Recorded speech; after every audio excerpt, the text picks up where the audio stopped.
네, 박병원 교수님이시고요. 네, 네, 총평 듣고 바로 총평만 좀 해주세요. 네. 이주희 교수님 떠나시기 전에 아주 좋은 방향을 주셨는데, 저도 여기 적어놓은 내용이 거의 비슷해요. 이 순서는 상관없지만 가장 좀 아쉬웠던 것이 그 제목에 충실한 내용이 있으면 좋겠다. 작년에도 같은 얘기가 나왔거든요. 이 신문 기사를 잘 뽑는 것이 결국 판매 부수까지 연결돼요. 제호를 얼마나 잘 만드는가에 따라서. 마찬가지로 제목을 정했으면 그 제목이 가급적이면 시대적으로도 좀, 또 지역적으로도, 또 대상자가 특히 유아니까 유아에 맞는 내용으로 갔으면 그런 건데, 조금 내용을 보면요, 자꾸 수업이라고 하는 단어가 등장해요. 산림교육이라고 하는 것은 행정 및 법률 용어일 뿐 현장 용어가 아닙니다. 다시 말해서 여러분들이 숲에 들어오셨을 때는 수업을 한다고 하면 이건 잘못된 거예요. 그래서 수업이 아니라 오늘 즐거운 놀이를 하겠다, 선생님과 즐거운 시간을 가져보겠다, 이런 식의 이 부담이 좀 없는, 그리고 유아는 수업 대상자가 아니에요, 사실은. 그죠? 유아에게 수업을 한다는 건 자체가 이제 모순이라서 그런 부분은 전체적으로 좀 내년부터는 안 나왔으면 좋겠다라고 생각이 되고, 또 용어가 가끔씩 채취, 액자, 이게 이제 구체적인 거잖아요. 너무 어려워요. 그냥 빌려오기, 아니면 사진 끼워넣기, 이런 것이 어린아이들에게는 훨씬 눈높이에 맞는 표현들이라서 이건 예예요, 예. 일일이 다 적자니 그건 잔소리밖에 안 돼서, 가능하면 오늘은 어차피 이제 심사위원들에게 또 이 갤러리 분들에게 의사 전달의 차원에서 선택한 용어인 것은 인정하나, 그 현장에서 그런 단어를 쓴다면 저는 좀 풀어야 되지 않을까. 아이들은 채집이 뭔지 잘 모를 수 있어요. 물론 선생님이 하는 행동을 보고 따라하는 의태어에 가까운 것은 인정이 되지만 그것도 역시 좀 거북하더라고요. 여러분 가능하면 시장의 눈높이에 맞는 제품을 디자인하라, 이걸 좀 얘기하고 싶고, 또 하나가 나무가 내가, 또 부모와 내가 어떤 연관성인지 이런 것에 대한 얘기가 나올 듯 하다가 들어갔어요. 나무 이야기. 근데 왜 거기서 한 발 못 나가고 죽어버렸는가라는 거예요. 너무 아쉬운 거지. 그 다음에 활동 결과가 구체적으로 집에까지 꼬리를 물고 가게 하는 방법이 왜 없을까 해요. 여기서만 즐겁고 그 다음에 돌아서면 그게 그냥 오늘의 일과였다는 게 이제 좀 아쉬운, 이게 전반적인 좀 흐름에 조금 개선을 했으면 좋겠다라고 하는 이런 측면이고, 보편적으로는 이 박사님 말씀대로 재밌게 잘 끝났어요. 어떤 경우는 저 속에 테마 하나만 가지고 했으면 좋겠다라고 하는 것도 있더라고요. 그게 뭐냐면, 지렁이 부를 때, 지렁이 팀 잠깐 일어나 보세요. 지렁이 하시는 선생님 집에 갔네. 지렁이 어디 갔어요? 지렁이. 네, 일어나세요. 이 홍길동 같이 생겼죠, 그죠? 얼마나 장군감이잖아요. 근데 이런 거 출발점이 뭐가 문제냐면, 서서 들어야 돼요. 지렁이는 진동을 엄청 싫어해요. 지렁이 할 때는 반드시 아이들에게 뒤꿈치를 들도록 하는 선행 모티브를 줘야 돼. 그리고 땅강아지도 진동을 싫어해. 근데 거기다 대고 막 이러고 다니면 다 없어진 다음에 지렁이 어디 갔지? 이런 모순이 생길 수 있어서, 그것은 역으로 까치발놀이로 가면 훨씬 좋은 거예요. 그러니까 그거는 이제 조금만 더 노력하면 아마 훨씬 멋진 프로그램이 나올 것 같아서 일부러 벌 세운 겁니다. 좋은 거, 앉으세요, 이제. 예. 요런 정도죠. 그리고 주의사항 전달이 똑같아요. 1번이 뭐죠? 선생님보다 먼저 가면 안 돼요. 이게 한두 번 듣다 보면 나중에는 안 듣게 돼요. 이주희 박사가 지적한 게 뭐죠? 같은 내용이 계속 나오면 안 들린다예요. 그런데 저 같으면 그럴 거예요. 선생님의 앞꿈치 두 번째보다 먼저 가면 안 돼요. 앞꿈치 두 번째가 뭘까요? 선생님의 엄지손가락 손톱보다 먼저 가면 안 돼요. 약간 좀 그 표현 방식을 바꿔주는 것이 아이들에게는 순서와 차리를 떠나서 그 임팩트 있는 이 일종의 주의사항이 재미로 들리는 거예요. 그래야만 손가락이 어디 있지? 선생님이 손이 가기 전에는 안 가야 된다는 의미거든. 이런 식으로 좀 세분화하는, 미분화하는 노력이 좀 필요하다라고 하는 이런 정도면 충분하고요. 보편적으로 오늘 그 심사위원 그 평가 때도 점수차가 거의 안 났어요. 0.5점.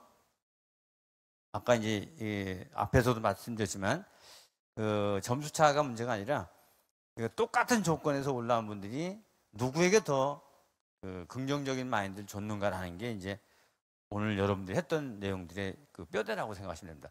보편적으로 아주 훌륭하고 경북이 지금 정례적으로 지역 그 일종의 이 페스티벌을 하고 있잖아요. 이게 전국 대회에 나가서 아주 높은 성적을 얻을 수 있는 좋은 발판이 될 거라고 봅니다. 고생 많으셨습니다. 요건 나중에 써서. 네, 제가 급하게 모셨는데요. 팝콘 먹다가 네, 오시는 네, 우리 한국숨유치원협회 경북 지회장님 말씀 네, 잠깐 들어보겠습니다. 네, 원래 이렇게 생방송의 묘미가 네, 안녕하세요. 경북순유치원협회 지회장 남현주라고 합니다. 반갑습니다. 네, 예정이 없던 거여서요. 아직 팝콘이 목에 있습니다. 그러나 오늘 정말 팝콘이 너무 맛있었는 것처럼 다행히 하늘이 그만 울어서 너무 감사하고요. 그리고 저희가 여러분들이 해설해 주시는 그 수혜를 입는 기관에 있는 사람이잖아요. 그래서 앞으로 우리 아이들이 숲에 가면 선생님들을 만나면서 정말 더 많이 행복하겠구나 하는 걸 느끼고, 또 지금의 그 교육 패러다임 안에 있는 탄소 중립, 그다음에 생태 전환 교육 현장에서도 굉장히 많이 힘쓰고 있거든요. 그 숲에서도 이렇게 선생님들이 애써주시면 아이들이 어릴 때부터 다음 세대로 지구를 사랑하는 아이들로 잘 자랄 수 있을 것 같아서 너무너무 감사하고, 앞으로도 더 많이 더 자주 더 힘껏 즐겁게 숲에서 노는 모습으로 만났으면 좋겠습니다. 네, 감사합니다. 네, 감사합니다. 이렇게 우리 한 번은 그냥 던졌을 뿐인데 이렇게 덥석 물어주시는 감사합니다. 그리고요, 가시기 전에 요거는 저에게 내고 가서 다시 재활용할 거예요. 네, 한번 쓰고 버리긴 아깝잖아요. 그죠? 그러니까 주시면 제가 소중히 간직했다가 내년에 12회 때 한 번 더 써보도록 하겠습니다. 네, 이제 오래 기다리셨습니다. 저 이제 본격적인 우리 산림교육 전문가를 위한 특강 시작하겠습니다. 네, 제가 이 프로필을 이만큼 갖고 왔거든요. 갖고 왔는데 이거를 5자로 딱 줄이면 이거더라고요. 맞습니다. 모셨습니다. 자주 나면 안 되는데 이제 문제가 많은 사람이에요. 자주 나면. 제가 저기 점심을 먹다가 저도 하나 여기다가 불법으로 하나 만들었어요. 허락 없이. 써놓은 거는 딱 한 단어예요. 정의. 저스티스. 응? 읽으실 수 있죠? 정의. 오늘 제가 여러분에게 전달하고 싶은 뼈대이자 이제 가장 큰 그 골자는 정의예요. 여기 생태 전환과 관련된 해설 기법은 뭔가를 이야기하기 전에 정의가 뭔가라는 거예요. 지금 저도 그 생태 전환과 관련된 그 국제적인 또 국내적인 패러다임에 관한 이 내용들이 너무 추상적이고 좀 답답해서 이렇게 이제 모순을 얘기해요. 일본은 예를 들면 요코하마 타이어 회사에서 1년에 2천만 족의 타이어를 생산합니다. 다시 말하면 여러분 신발 한 켤레를 한 족이라고 불러요. 그게 2천만 개면 8천만 대의 승용차 타이어를 만들어 판다는 뜻이에요. 어디로 가는지 아세요? 미국으로 가요. 그럼 일본은 미국으로 탄소를 주었을 뿐 일본 자체는 탄소를 쓰지 않은 나라의 계산표가 나옵니다. 근데 황당하게 미국은 자기가 만들지 않고 일본에서 수입했기 때문에 자기네들도 탄소를 쓰지 않는 나라에 속해요. 더 황당한 게 뭐죠? 미국은 폐타이어를 대만에 수출해요. 대만은 미국에서 버리는 타이어를 사왔기 때문에 미국, 일본, 대만은 탄소를 하나도 쓰지 않는 나라가 됩니다. 이게 국제 간의 탄소 거래가 갖는 아주 참 더티한 뭐예요? 탄소 중립은 그냥 말뿐인 거예요. 정말 황당한 예예요. 이게 실제 국제 간에 벌어지고 있는 일입니다. 그래서 이 생태 전환의 가장 큰 골자는 뭐냐면 정의롭지 못한 모든 행동은 다 생태 전환의 걸림돌이다예요. 정의롭지 못한 게 뭘까요? 말만 앞서 있는 거, 또 이론이 앞서 있는 거, 그게 크게 의미가 없어요. 한 6년 전에 그 서울에 있는 큰 절에서 저를 초청해서 이제 신도들과 즐거운 시간 좀 가져달라 해서 갔더니 거기 그런 과정을 담당하는 스님이 한 분 오셨어요. 한마디로 교육분과 위원장인 거죠. 그러면 이제 제 강의 다 끝나고 차를 마시러 이동하고 있는데 그 사찰 마당에 엄청 오래된 회화나무가 딱 서 있어요. 이거보다 더 큰 이 줄이 쳐 있고 거기에 수십만 개의 등이 달려 있는 거예요. 거기 이제 스님을 세워놓고 주변의 사람들한테 혹시 스님 이게 연간 몇 개나 등을 답니까? 했더니 모르겠대. 그러더만 종무소에 전화하더니 한 3천만 개쯤 단대요. 1년에. 누적 3천만 개. 그래서 물어봤지. 혹시 스님은 혹시 3천만 개 등을 들고 1년을 서본 적이 있습니까? 했더니 어이구 제가 죽죠? 얘 살아있잖아요. 이 등이 하나에 얼마씩인가요? 평균 3만 원이랍니다. 3만 원. 그럼 당신의 월급과 생활비는 얘가 준 거 아니에요. 그죠? 누가? 회화나무가 준 거예요. 회화나무. 그래서 물은 게 당신은 그러면 이 나무에게 휴식을 줬느냐? 아, 여기 오래 안 있어서 모르겠대. 몇 년 있으니까 한 4년 있었대요. 4년 동안 휴직 안 줬으면 한 번도 준 적이 없다.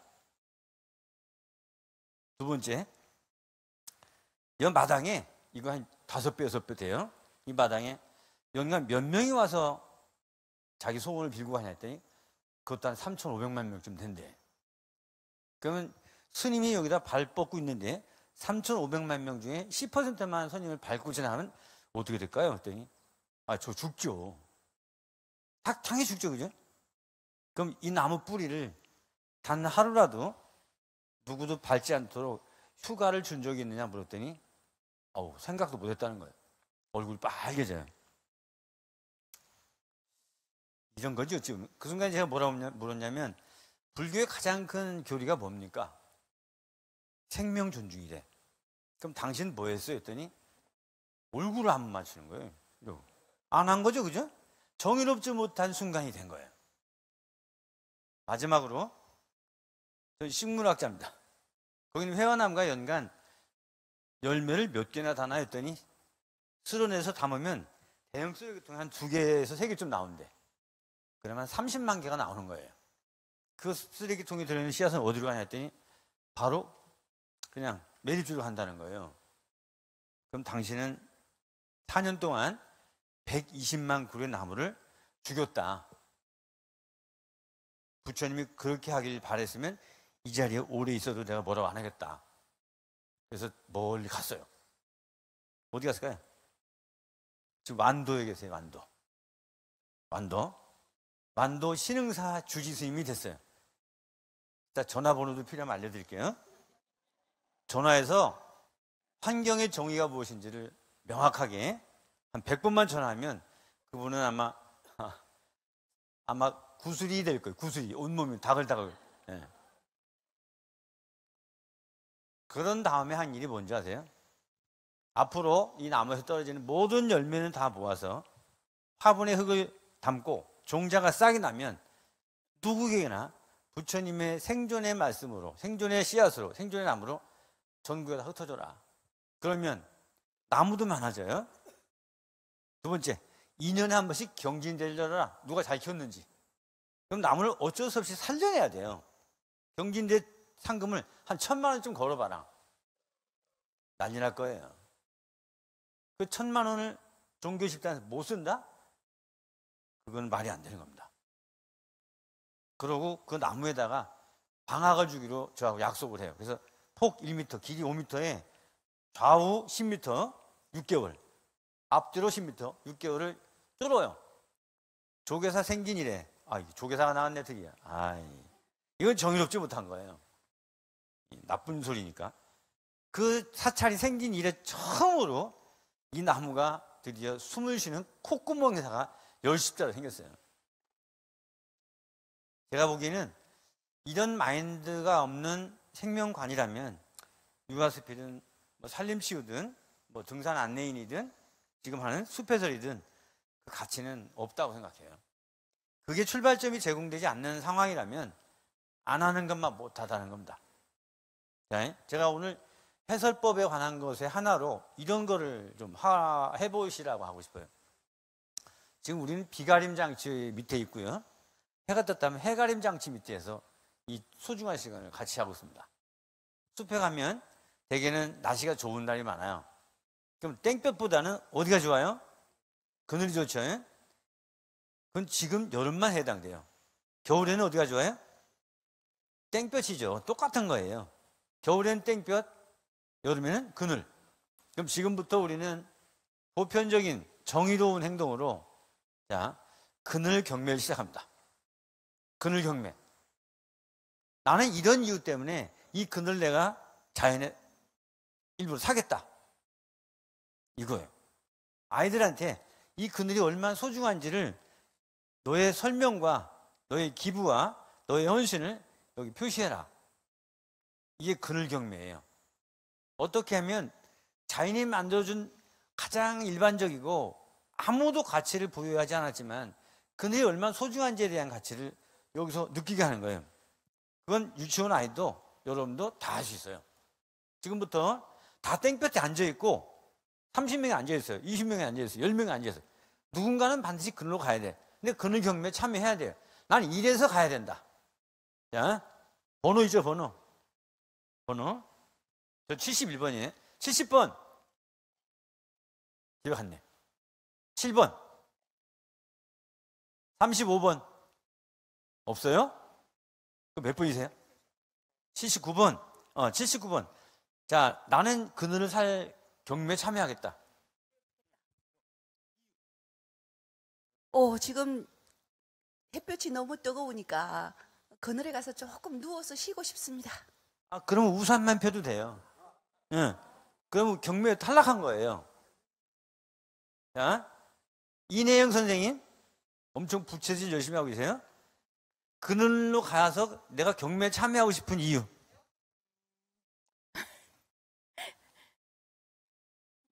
그늘에 갈 자격이 없어요. 저 선생님은 2시간 동안 땡볕에서 누워 있어야 돼. 몸을 최대한 넓혀가지고 뜨끈뜨끈하게. 하실 수 있어요? 저 뒤에. 동의하시면 박수. 자기 박수 소리가 제일 크네. 그 동의한 사람이 나왔죠? 소장님, 저기 동의 구하신 분이 박수 소리를 좀 떨으세요. 상품 주세요. 거기 상품. 뭐 귀걸이도 좋고, 뭐 아무거나 시계도 좋고, 사실 이런 거죠. 내가 정의로운 생각을 하고 있다면 그것은 누구나 알아들어요. 정말 잘 알아들어요. 그런데 그늘로 들어가는데 내가 선생님을 탓하는 건 아니에요. 유춘숙 선생님을 탓하는 건 아니에요. 내가 더워서 들어가야겠다. 그건 나만의 문제죠. 나만의 문제. 옆에 사람은 지금 추워서 아들아들 떨 수 있어요. 왜? 아파서. 그럼 과연 그게 더운 건가예요? 나의 필요성에 불과한 거거든. 그래서 정의롭다는 것은 뭐냐? 누구나 다 인정하는 조건이 동의를 얻었을 때예요. 다시 말하면 탄소 시대를 생태 전환을 통해서 극복해야 되겠다고 하는 것도 뭐가 돼야 돼요? 정의로워야 된다는 거예요. 누구나 동의해야 되는 거. 이 동의라는 게 쉽지 않아요. 아마 이제 제가 지난달 중순부터 지금 이복장으로만 지금 인터뷰를 시작한 게 10개가 넘어요. TV에 요 모양으로 나오는 게 10개가 나올 거예요. 두고 보세요. 근데 한명 선생님 집에 장롱 딱 열면 옷장에 옷이 몇 개 있어요? 모르죠? 많죠? 저는 손을 셀 만큼밖에 없어요. 왜? 옷이 굳이 많이 필요하지 않아요. 내가 냄새가 나지 않고 구멍이 나지 않았다면 같은 옷을 입고 나오는 데서 누가 뭐라고 할 건데? 이경화 선생님 저 손가락질 할 거예요? 예. 예. 그쵸. 예.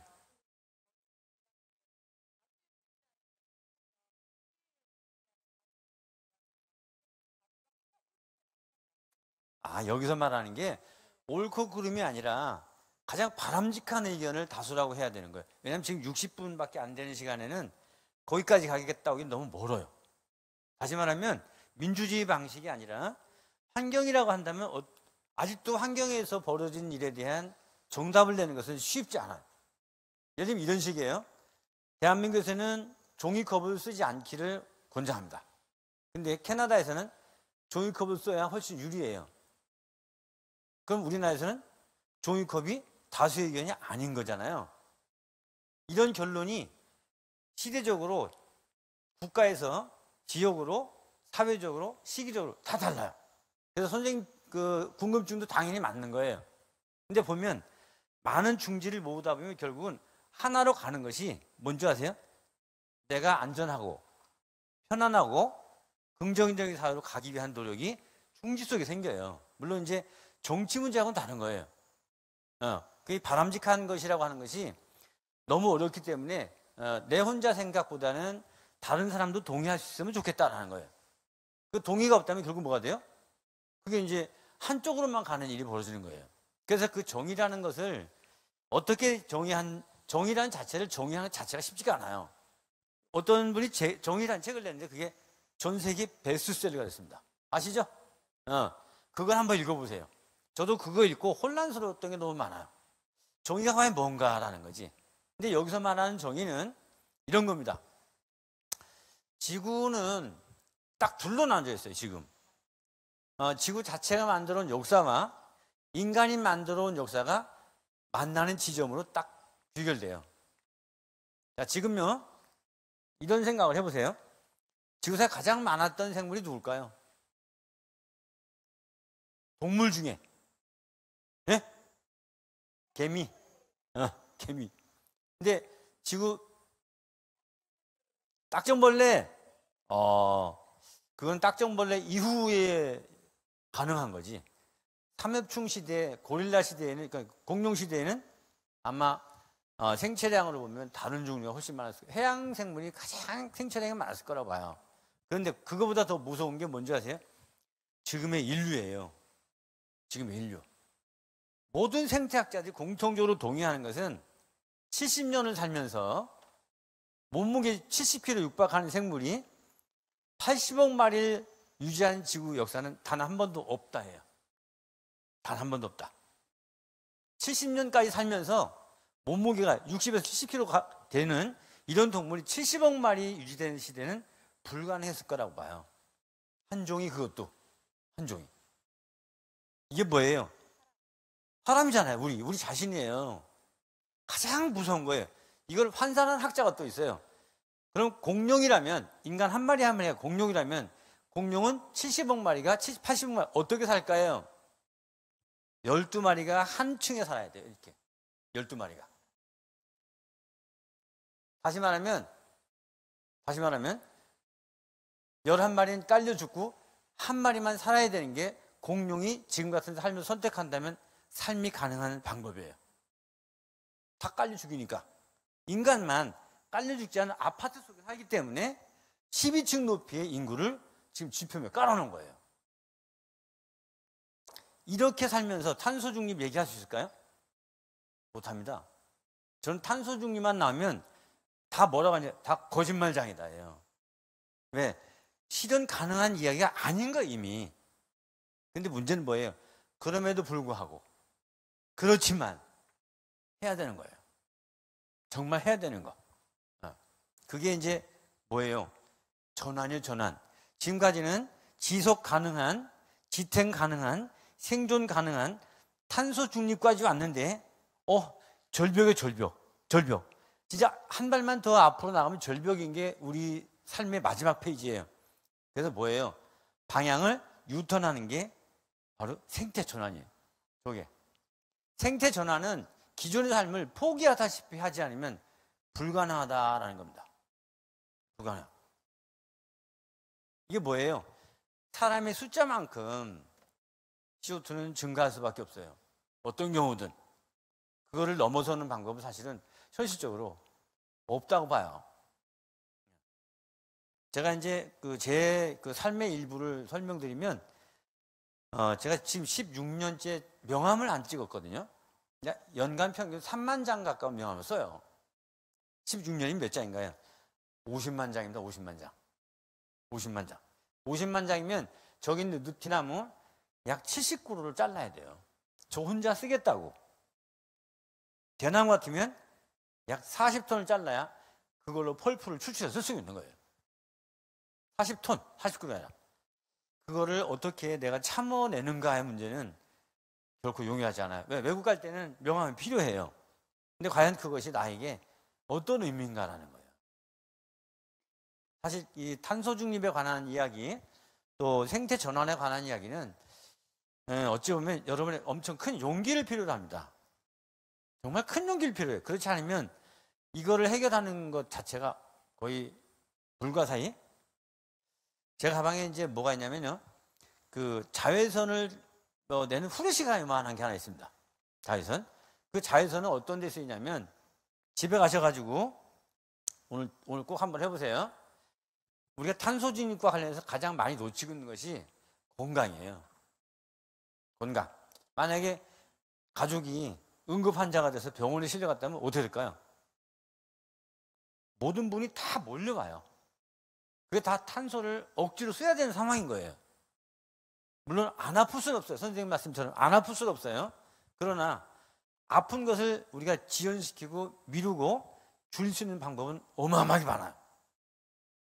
저는 친구들하고 모임에 나가면 저만 배가 없어요. 저는 운이 좋으면 배꼽이 이렇게 보여요. 예. 내복 갈아입을 때 보면 배꼽이 속이 보여요. 근데 지금 친구들 중에 배꼽이 보이는 친구는 한 명도 없어요. 저는 딱 하나, 이 배꼽이 보이는 걸 유지하는 이 즐거움에 살아요. 어떻게? 좀 덜 먹고 많이 걷고 좀 덜 쓰는 겁니다. 물론 저희 집사람하고는 매일 싸워죠. TV도 한 100인치 사야 되고, 자동차도 하나 더 있으면 좋겠고, 집도 더 큰 데 가고 싶고, 옷도 매일 바꿔 입고 싶은데, 그게 과연 우리에게 뭔가예요, 뭔가. 그게 구차한 삶인가예요. 그렇지도 않아요. 이런 것이 사실 너무 어렵긴 해요. 또 어찌 보면 우리가 어떤 방향으로 갈지에 대한 이 숲에서가 여러분들이 생각하는 이 환경적인, 또 자연 친화적인 이 올바른 방향은 뭔가가 쉬운 게 아닙니다. 결코 쉬운 게 아니에요. 이제 그래서 그 쉬운 방법이 아닌 조금 복잡하지만 어렵지만 가야 될 길이 있다면 그걸 과감하게 선택하자는 거예요. 네. 자, 초등학교 들어가기 전에 아이들에게 제가 이런 얘기를 해서 이제 이 지구의 생태계를 건강하고 튼튼하게 만드는 일종의 노하우를 전수하는 게 있어요. 혹시 곤충하고 쉽게 친하는 친구 계세요? 곤충. 이영 선생님? 뭘 좋아하세요, 곤충 중에?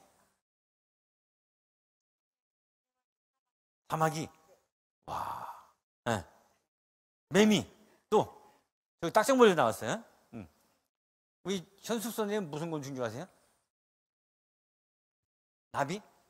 왜 특별한 이유가 있어요? 예뻐서. 근데 아이들은 나비, 곤충 이런 거 보면 뭐 할까요? 먼저 하는 게 잡는 거예요. 그냥 무조건 잡는 거. 그래서 아이들이 생명을 소중하게 생각하는 지금까지와 다른 방향으로 가야 되는 이유를 제가 이렇게 도입을 해요. 원래 활동 시간은 낮이나 야간 프로그램을 기획을 해요. 훨씬 재밌습니다. 밤에 숲에 가요. 그리고 낮에 현숙 선생님이 만든 일회용 컵 안에, 투명 컵 안에는 곤충들이 몇 종이 들어있어요. 그리고 아이들을 하나씩 따로따로 떼어놔요. 저 나무 옆에, 돌 옆에, 뭐 우묵한 곳에, 이런 저 자동차 뒤에 갖다 배치해 놓고 소리는 들려야겠죠. 지금부터 여러분 앞에 있는 곤충을 잘 보세요. 거기는 곤충이 하나의 케이스에 들어있어요. 투명한 거예요. 지금부터 여러분 옆에 뱀이 지나갑니다. 뱀이 봐요. 으악 소리 나죠? 혹시 나비가 으악 거리던가요? 벌레 중에 매미가 으악거려요? 사마귀가? 그런데 뱀이 가다 잠깐 쉬었어요. 그 위에 여러분이 발을 올렸어요. 난리 나요. 그런데 그 위에 개미가 올라탔어요. 그 위에 사마귀 올라갔어요. 그 위에 딱정벌레가 기어갔어요. 전혀 두려워하지 않아요. 여러분들은 과연 곤충보다 뭐가 앞서 있는 거예요? 뭐가 더 뛰어난 거예요? 나무 위에 올라가요. 나무 위에 올라가서 벌레만큼 오랫동안 버티기 시작. 밤에. 첫째, 못 올라갑니다. 두 번째, 올라가다 떨어져요. 올라가서 매달려 있을 수도 없어요. 그거를 그냥 매달리게 하세요. 한 2분 하잖아. 아프다고 난리 나요. 근데 그 위에는 아직도 어마어마한 숫자의 곤충들이 여전히 매달려 있어요. 물론 아이들에게 논리적인 것을 요구하는 건 아니에요. 아까 이주희 교수님 뭐라고 했어요? 감수성을 키우지 않고 마음을 흔들지 못하면 결국 논리는 다 깨지게 돼 있어요. 곤충은 논리상 우리보다 약한 애예요. 죽여도 상관없다고 생각해요. 그렇지 않거든요. 곤충이 나무에 매달렸어요. 자, 어린이가 올라갔어. 거기에 고릴라 같은 인형을 붙여놔. 그리고 밑에 막 흔들어요. 고릴라 인형 안 떨어집니다. 왜? 가볍기 때문에. 그런데 여러분이 올라가면 흔들기 전에 이미 떠질 거예요. 과연 여러분들은 작은 곤충보다 뭐가 더 뛰어난 거예요? 특히 어디에서? 숲에서. 뛰어나다면 어떻게 해야 돼요? 존중해야 되는 거예요. 그 친구를 높이 사줘야 되고 함부로 대접하면 안 되고 그것으로부터 우리가 새로운 의미를 부여받는 게 그 생물을 보는 기준이 돼야 된다는 거죠. 제가 재작년인가 작년에 이런 설명도 했어요. 적어도 여러분이 만나는 모든 곤충과 생명체에는 한 명 이상의 전문가가 매달려서 평생의 업으로 먹고 산다. 그럼 뭐가 됩니까? 그건 곧 은혜이고 밥줄이고 생명이나 마찬가지예요. 그런 친구들이 굳이 설명을 통해서 이건 딱정벌레고 몸이 뭐 세 부분이고 다리가 6개고 이것이 필요한 게 아니고 너와 나는 어떤 관계인가라는 거예요. 아까 제가 이제 심사 그 평에다가 일부 적어놓은 게 있는데 그건 제가 직접 타이핑해서 경북 수표사가 옆에다 올려놓을 테니까 한번 읽어보세요. 꼭 할 얘기는 사실 저기 다 있거든요. 그 내용 중에 이제 적지 않은 부분이 그겁니다. 생명의 눈높이를 같이 가져갔으면 좋겠다. 아까 두 번째인가 세 번째 하신 분이 그 얘기를 하다가 또 중간에, 물론 이제 시간적 제약이니까 중간에 조금 사라졌는데 그 눈높이를 맞출 수 있다는 게 대단히 중요한 거거든요. 생태전환은 다른 게 아니에요. 지금까지는 지식과 정보와 현상에 대한 얘기였으면 지금부터는 그 문제는 내 거라고 하는 생각이 가장 커야 되는 겁니다. 내 거. 그리고 또 하나, 보통 이제 곤충 같은 걸 채집할 때 가장 많이 하는 방법은 손으로 들어 올리는 거거든요. 손으로 직접 들어 올리는 거예요. 근데 과연 그 동물에게 인간은 얼마만큼 타협의 여지를 가지고 손으로 들어 올리는 거예요. 여러분은 옆에 있는 분의 냄새를 맡는 능력이 1이에요, 1. 근데 여러분이 숲에서 만나는 곤충들의 냄새에 대한 능력은 약 1억이에요, 1억. 여러분 손이 한번 딱 닿잖아요. 그 손에서 나는 냄새로 인한 충격은 곤충들에게 다시는 만나고 싶지 않은 정도예요. 근데 아무 생각 없이 손으로 마치 그것도 잘하는 것처럼 장갑 끼고 장갑에 땀 냄새가 얼마나 지독한지 알아요? 곤충한테 심장마비가 올 정도예요. 간단해요. 요즘 시대가 얼마나 좋아졌냐. 곤충을 곤충을 전극을 걸어서 곤충에서 신경절에서 벌어지는 곤충의 전압 변화를 실시간으로 모니터링한 게 있어요. 사람이 싹 내밀잖아요. 팍 올라가요, 그냥. 과연 나는 얼마만큼 생명에 대한 이해를 전제하고 다가서는가예요. 그것도 없어요. 그냥 나는 최선을 다해서 뭔가 했다고 생각하는데 그게 너무 우리가 보기에는 위험한 행동들인 거예요. 물론 그런 걸 다 고려해서는 숲에서가 여러분들이 숲에서 어떤 활동을 한다는 게 쉬운 게 아니에요. 정말. 그런데 지금은 어떤 시대냐? 아까 이주희 교수도 얘기한 것이 팩트를 절대 놓치지 말라예요. 그리고 지금 우리가 가장 눈여겨보는 것은 그 팩트를 어떻게 하면 사람의 심장에다 이식할 건가라는 거예요. 정말 작은 곤충은 우리에게 얼마만큼 큰 의미와 가치가 있는지를 지금 새롭게 보는 세상이에요. 최근에 어떤 연구 결과가 나왔냐면 저쪽에 있는 느티나무하고 저쪽에 있는 느티나무가 대화하는 것을 연구한 학자들이 많이 생겼습니다. 아까 그 땅속 이야기 했죠, 그죠? 두더지가 나오고 개미가 나오고. 근데 땅속에서 벌어지는 일을 과거에는 야, 그게 뭐 가능하냐 이렇게 생각을 했어요. 이렇게. 그런데 똑같은 나무를 느티나무 10그루 세워놓고 지금 잘 살아가고 있어요. 하나만 땅을 파고 시멘트로 격벽을 만든 다음에 충분한 거리를 두고 이 친구들에게 스트레스를 줬습니다. 자외선을 10분, 초음파를 10분, 저주파를 10분. 그런데 격벽이 없는 나무들끼리는 서로 연결된 통로로 저항하는 호르몬을 주고받아요. 결국 고립된 나무는 나중에 노랗게 떠서 죽기 시작합니다. 그 다음에 이 격벽을 뗐어요. 떼서 두 번째 나무에다 옮겨가지고 다시 했더니 얘는 살아나기 시작하고 얘는 또 죽어가는 거예요. 결국 식물이 스스로 빛과 대화를 시도하고 있다는 게 실험적으로 입증된 겁니다. 과거에는 몰랐어요. 어느 정도인지 아세요? 1분에 화 한 번의 전달 속도가 6km예요. 6km. 여기서 1분 만이면 6km 떨어진 곳에 모든 식물들에게 지금 여기서 벌어지는 일이 다 즉시 전달돼요. 이게 지하세계였어요. 우리가 지금까지 한 번도 경험하지 못한, 누구도 연구해보지 않은, 근데 지금 그게 가장 큰 화두가 됐습니다. 또 생태전환. 지금 혹시 경산 지역에 풍력발전 단지 있나요? 경산 있어요? 없어요? 오, 그럼 축복받은 데예요. 그럼 경북에는 어디에 제일 많아요? 예? 영덕, 영양. 영양가 없네. 가보신, 예? 포항? 어디에 많아요, 포항이? 바닷가 쪽에. 가보셨어요? 예. 영양 가보셨어요? 소감이 어떻습니까? 시끄럽다. 결론이 그거예요. 풍력발전기의 날개가 돌아가면서 체인을 돌려요, 체인. 그 체인이 얼마나 큰지 아세요? 자전거 체인 아시죠? 요만한 거. 폭이 요만하잖아요? 그 체인은 폭이 이만해요. 한 40개가 붙어가지고 그 큰 프로펠러가 돌아갈 때 생긴 에너지를 저 체인으로 돌려요. 그럼 어떻게 될까? 둘둘둘둘둘 소리가 나요.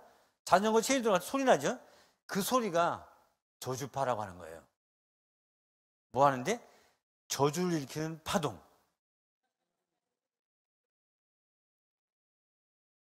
자, 이 저주파가 발생하면 태양광, 풍력 발전기 아래쪽에 두더지는 일주일이면 단 한 마리도 없습니다. 두더지. 뭐죠? 두더지보다 작은 거. 땅강아지. 하룻밤에 다 날아가요. 지렁이 2개월 뒤에 0이에요.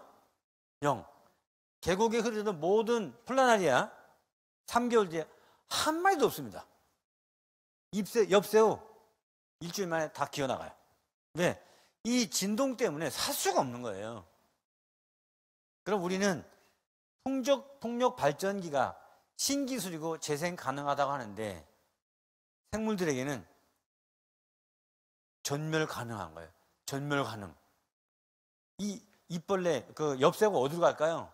계곡에 나와서 산으로 올라가요. 산으로 물로 가는 게 아니라 산으로 올라가요. 왜? 그 나무에 올라타는 순간 저주파가 몸에 안 느껴져. 그럼 2시간 만에 아감의 산소 부족으로 다 죽어요. 바닥 그 물가에 다 이렇게 새까맣게 떠 있어. 죽은 채로. 그게 풍력 발전기가 제공한 아주 훌륭한 지속 가능한 모델이에요. 누구만? 인간만. 이게 뭐예요? 정의롭지 못한 거예요. 그 신음물이 하는 어마어마한 자정작용을 우리는 풍력 발전기 하나로 그냥 일주일 만에, 한 달 만에 싹 망가뜨린 겁니다. 그 역사는 수천만 년도 더 됐어요. 또 바닷가 같으면, 바다시니까 포항에 가서 보세요. 포항에서 자칫하면 고래가 육지로 뛰어 올라와. 왜? 이 소리 때문에 방향을 잃고 멀미가 나가지고 다 토해요. 체력이 떨어지니까 바닷물에 쓸려가지고 턱하니 걸려있어. 이게 육지로 올라오는 중형 고래 이상의 자연사예요. 우리는 과연 풍력 발전기가 누굴 위한 건가요? 저들의 목숨을 담보로 우리는 편안하게 TV를 켜고, 과연 이것이 생태적인 정의로움인가라는 겁니다. 생태 전환은 다른 게 아니에요. 저거를 고려하라는 거예요. 누가? 인간이 아닌 다른 동물에게 삶의 여건을 파괴하지 않는 조건이 어떤 것인가를 반드시 계산을 해야 된다는 겁니다. 그래서 일본에서는요, 최근에 뭐가 나왔냐면 이렇게 돌아가는 풍력 발전기가 나왔어요. 이렇게. 여기는 뭐가 없어요? 체인이 없어요. 그리고 다이아몬드 위에 회전축이 서 있어요. 소리 0. 진동 0. 소리 안 납니다. 이건 교토대학 공과대학 교수가 세계적인 상을 받은 특허품이에요. 처음에 시제품으로 2m짜리를 만들었는데 지금은 높이 100m까지 개발됐습니다. 소리가 안 나요. 그리고 얘는 아무리 빨리 돌아도 날개가 부러지지 않아. 왜? 직경이 2m도 안 돼. 직경이. 근데 우리가 알고 있는 이 프로펠러형은 직경이 150m도 있어요. 150m. 날아가다가 새가 그냥 맞아가지고 몸이 두둥강강하기도 합니다. 근데 얘는요, 그 바깥에 망이 붙어 있고 거기에는 새들이 싫어하는 전기적 신호가 흘러요. 오다가 따끔해가 그냥 날아가요. 그게 같이 살자예요. 같이 살자.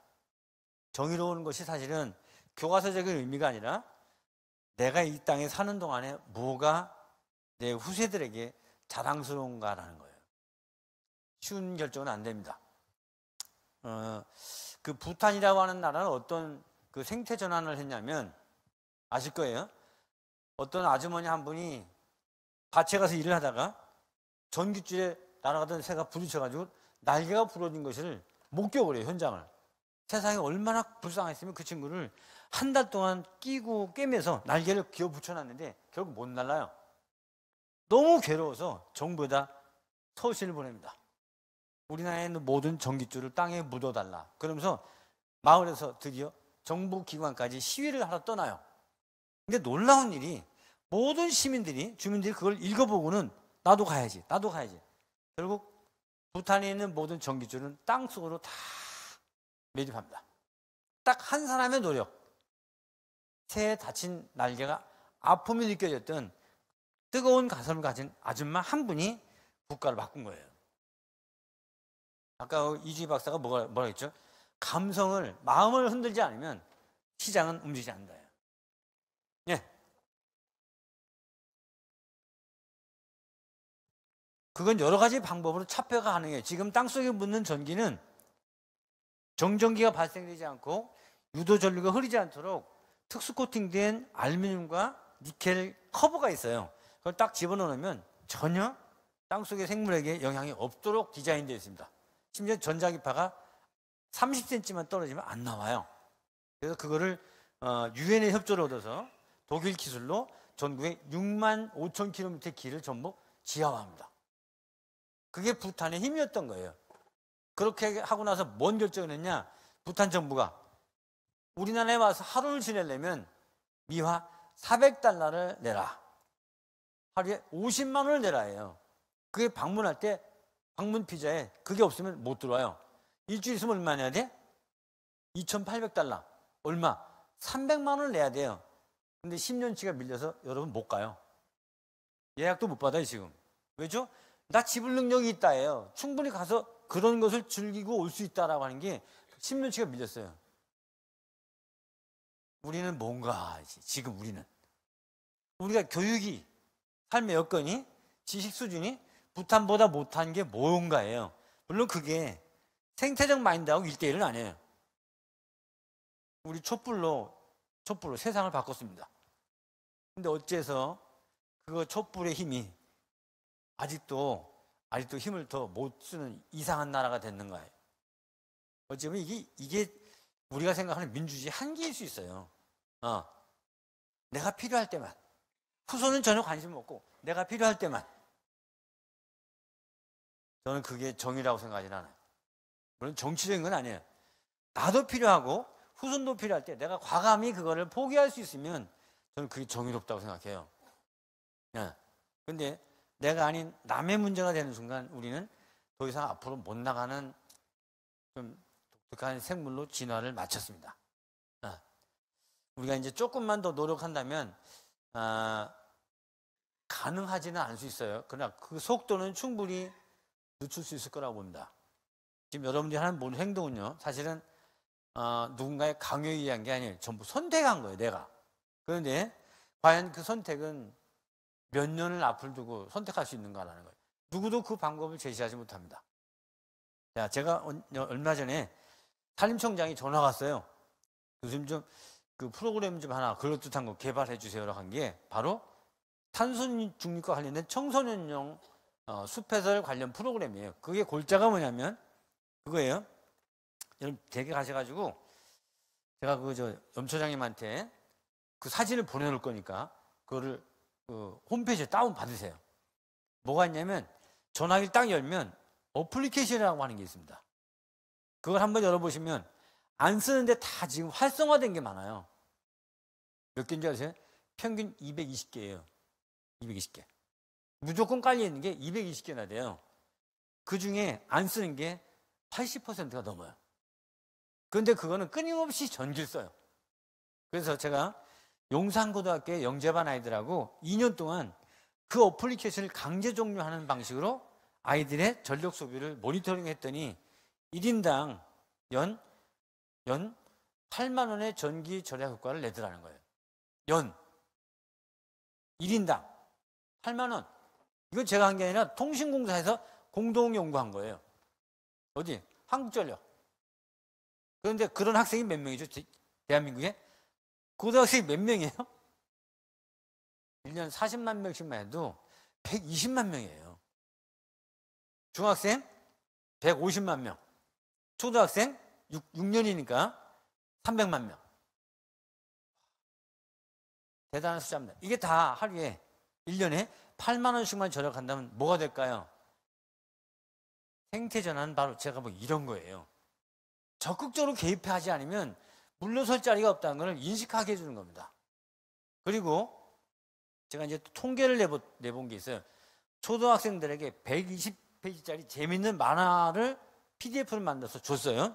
그리고 그거를 하나 둘 셋 하면 얼마나 빨리 보나를 이제 계측한 거죠. 자, 선생님 120페이지 만화를 보려면 스마트폰으로 얼마나 걸릴까요? 20분? 그냥 20분이에요. 20분. 선생님 엄청 빨리 보실 것 같아. 어려서 20대잖아. 20대 120페이지 20분이었어요. 15분. 와, 그럼 여기 더 잘하실 것 같아. 120페이지 만화를 막 화면으로 넘기면 20분. 오, 연세가 20인가 봐. 이게 놀라지 마세요. 초등학생은 120페이지 보면 40분 걸려요. 40분. 중학생 얼마 걸릴까요? 비슷해요. 120페이지 4분. 중학생 4분. 고등학생 몇 분? 고등학생이 중학생보다 훨씬 느려요. 17분. 17분. 대학생 30분. 일반 아주머님들 평균 35분에서 40분 사이예요. 자, 중학생들 왜 그렇게 됐을까요? 동시에 시력이 가장 좋을 때가 중학생 때예요. 움직임을 가장 빨리 잘 봐요. 그래서 초당 4번 넘겨, 4번. 근데 그걸 확인해야 되잖아요. 이게 실제 봤나? 뒤에 돌아서 줄거리 얘기하잖아요. 중학생이 가장 정확해요. 황당한 거야. 저도 이거를 실험하기 전에는 상상도 못 했거든요. 저는 고등학교 학생들이 가장 이걸 잘 볼 거라고 생각했어요. 근데 고등학생들은 이유가 딴 생각을 많이 하더라고. 뭔지 알아요? 거기에 약간 여성스러운 게 나오면 그걸 끝까지 봐, 끝까지. 그걸 다 넣어놨어, 일부러. 근데 중학생들은 그거 다 넘겨, 그냥. 근데 초등학생은 이유를 잘 모르고 봐요, 이걸. 이게 뭐지? 이거 검색하느라고 정신없어. 머릿속에서 이게 뭔지. 아주머님들은 그거 보다가 다른 데 갔다 와요, 다른 데. 자, 이게 왜 했냐면, 초등학생이 하루에 전화기를 얼마나 올리는지를 통계를 내보려고 한 거예요. 얼마나 올릴까요? 하루. 스마트폰의 화면을 얼마나 올릴까요? 초당 4번씩 올리는데 초등학생들이 하루에 대략 5시간 가까이 스마트폰을 써요. 5시간. 1시간이 60분. 네. 그럼 얼마예요? 5시간이면 1분에 60초. 3600 곱하기 5 곱하기 4. 그게 아이들이 넘기는 페이지 수 양이에요. 하루에 초시간만큼 돼. 하루가 86,400초예요. 이론적으로는 하루에 5만 페이지를 넘겨요. 5만 페이지. 다 보진 않아요. 절반만 2만 페이지잖아요. 그럼 한 페이지 넘길 때 에너지를 얼마나 쓸까요? 한 페이지. 이 답을 제가 공개한 적이 있어요. 일회용 커피, 자판기로 나오는 일회용 커피 한 잔 반을 끓이는 에너지가 한 번 올릴 때 들어갑니다. 그럼 초등학교 아이들은 2만 곱하기 1.5, 3만 잔의 커피를 하루에 혼자 끓이는 거예요. 그래서 제가 이거를 그대로 산림청에 내는 보고서에 그대로 이 통계를 인용해서 이거를 방향 전환하는, 생태 전환하는 방법으로 뭘 해요? 숲으로 끌고 와라. 그것도 어디로? 통신이 안 되는 곳으로. 그래서 기지국을 철수하게 합니다. 유아숲 체험은 이런데 비상전화가 있는 곳을 빼고는, 와이파이가 있는 곳을 빼고는요. 와이파이는 근거리 통신밖에 안 되잖아요. 비상시 빼고는 아예 안 되도록 뺐어요. 그래서 지금 LG, KT, SK하고 산림청이 정부가 4군데를 선정해서 기지국을 잠깐 아이들이 올 때 끄는 시스템을 개발하고 있어요, 지금. 왜죠? 통신이 안 되면 안 울려요. 이런 것까지 과연 우리가 고민을 해야 될까라는 건데, 사실은 가장 많은 전기 쓰는 게 지금은 전화기입니다, 전화기.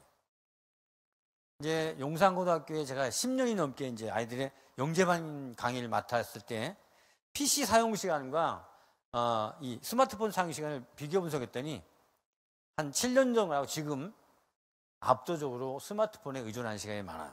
근데 전기 사용량은 훨씬 많아요. 우리는 단말기를 갖고 있기 때문에 전기를 안 쓰는 것 같지만 저거 하나 올릴 때 그 기지국, 그거의 중계 기지국, 지역 본사 난리가 나요, 난리.